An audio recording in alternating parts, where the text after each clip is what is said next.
अस्सलाम वालेकुम रहमतुल्लाह। वालेकुम अस्सलाम व रहमतुल्लाह। कारी साहब, जैसे कि मैं जब भी आपकी खिदमत में हाज़िर होता हूँ और आप मुझे नसीहत फरमाते हैं, तो आज भी मैं गुजारिश करूँगा कि मुझे नसीहत करें, जिससे जो हमारे जो मुआलिजीन साथी हैं, जो भी जितने भी शागिर्द हैं, वो भी इससे फ़ायदा हासिल कर सकें। जो इस फील्ड में हैं उनको नसीहत करें और मुझे नसीहत फरमाएँ।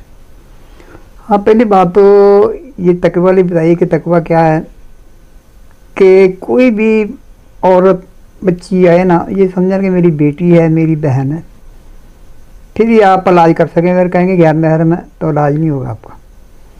तो उनको यही नसीहत करनी है कि आप नमाज की पाबंदी करें, और दूसरे नंबर पे सर के बाल जो है ना, ये नंगे नहीं करने, पर्दा करना है।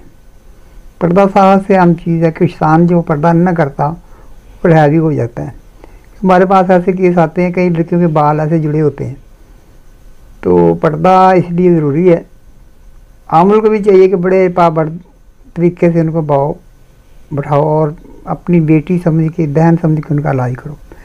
अगर आपके दिल में ऐसी कोई बात है, रिश्तान जो है ना आपका सारा कुछ लेके चलिए, आप फारग हो जाएंगे। जी बिल्कुल। तो इसलिए यही तकवे का नाम है, तकवा इसको कहते हैं। जी अगर आपके दिल में मैल आ गई तो आपको कोई काम नहीं चाहिए। जो भी आमलीन है, मेरा ये उनसे गुजारिश है कि तवीज़ों के बगैर, दूनी को बगैर, इन चीज़ों के बगैर इलाज करें। हाँ जी, कुरान पढ़ें, हदीस के मुताबिक उनका इलाज करें, तो शफा अल्लाह देने वाले हैं। अल्लाह शफा देगा इंशाल्लाह। जी बिल्कुल। जब ये आपका यकीन होगा पुख्ता कि शफा अल्लाह तूने देनी है, तो इंशाल्लाह उनको शफा होगी इंशाल्लाह। अगर आप ऐसे करेंगे गैर शरई काम, तो ना उनको फ़ायदा होगा ना आपको फ़ायदा। आप इसलिए जितने भी आमलीन हैं उनको चाहिए कि कुरान और हदीस के मुताबिक बढ़ें। हाँ, अगर कोई बच्ची आई है आपके पास, तो आपकी बेटी या बहन है, उनके हाथ नहीं ऐसे पकड़ने, ना बाल खींचने। जी। अगर ज़्यादा ज़रूरत पड़े तो ऐसे कपड़ा रख के ना उसके हाथ पे ऐसे पकड़ना उनको। जी ठीक है ना। जी।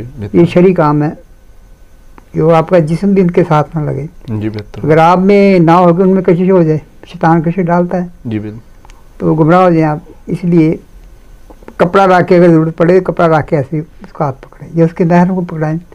गैर महरम के दम नहीं करना चाहिए, इसका महरम साथ होना ज़रूरी है। जी बेहतर। अगर महरम नहीं है तो भाई हम नहीं इलाज कर सकते। बेहतर हो। तो ये नसीहतें हैं आमलों के लिए, तो ये करें इंशाल्लाह। जी बेहतर होगा इंशाल्लाह। जज़ाकुमुल्लाह खैर।